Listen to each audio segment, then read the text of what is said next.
Page 17. The 80-20 principle sorts good movies from bad.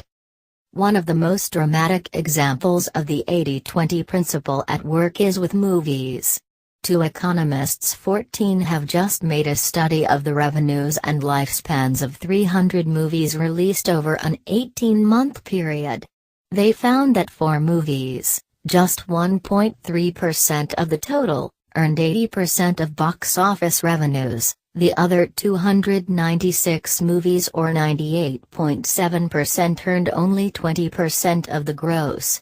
So movies, which are a good example of unrestricted markets at work, produce virtually an 81 rule, a very clear demonstration of the principle of imbalance. Even more intriguing is why.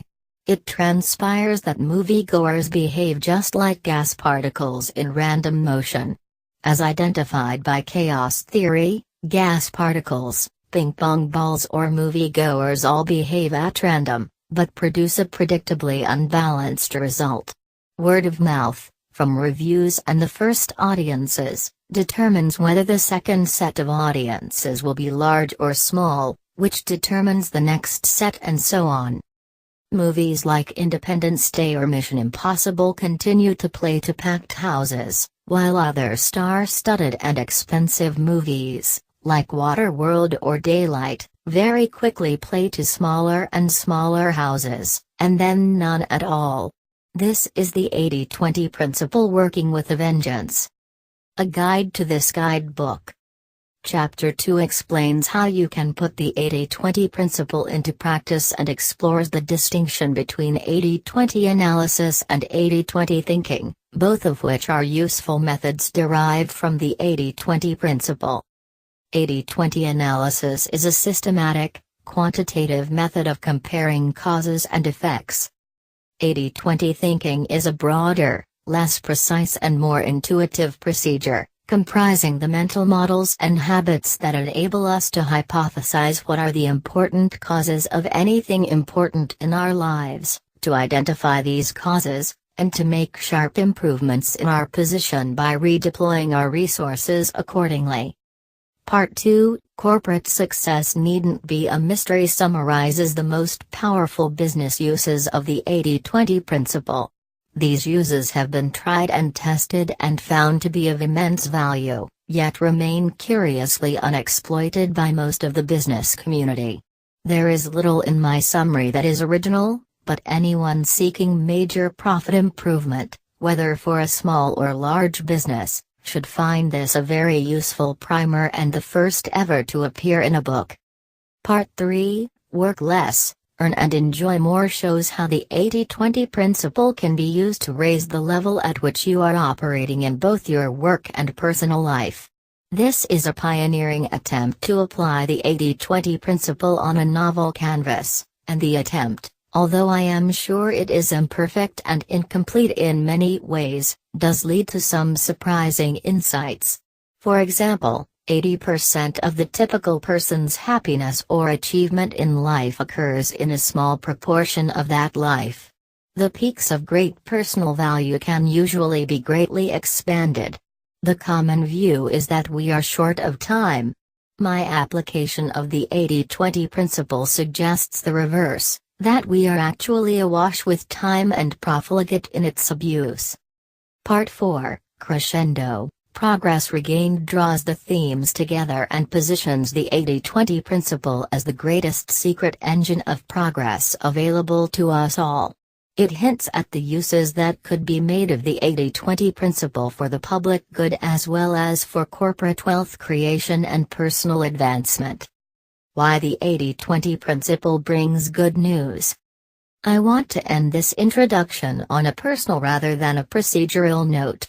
I believe that the 80-20 principle is enormously hopeful.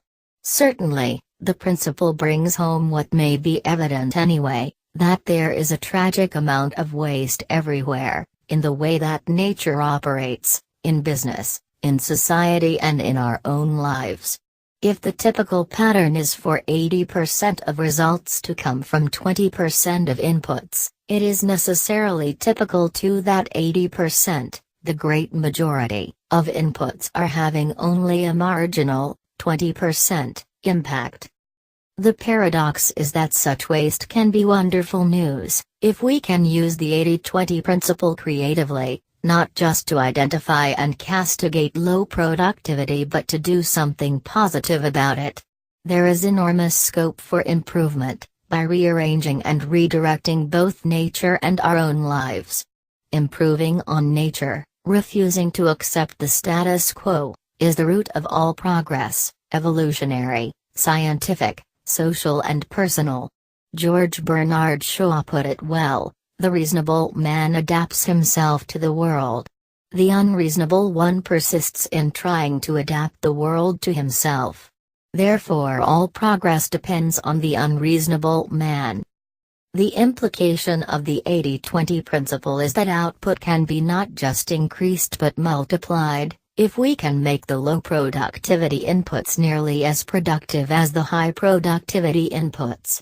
Successful experiments with the 80-20 principle in the business arena suggest that, with creativity and determination, this leap in value can usually be made.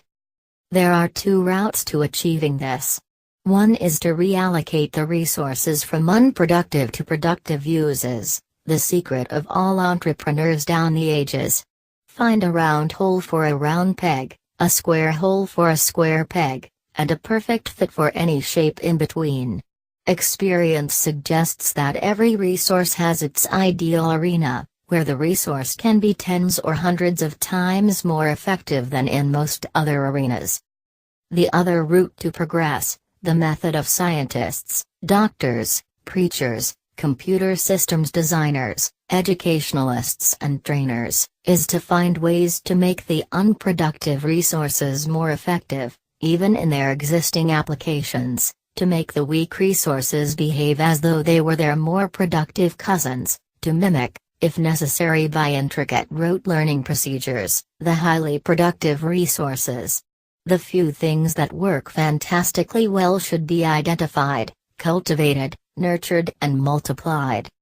At the same time, the waste, the majority of things that will always prove to be of low value to man and beast, should be abandoned or severely cut back.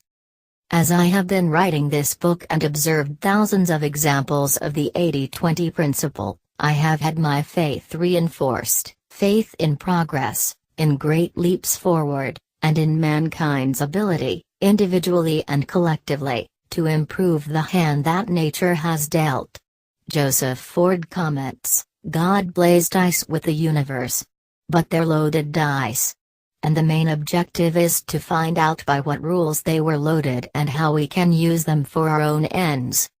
The 80-20 principle can help us achieve precisely that. Page 20.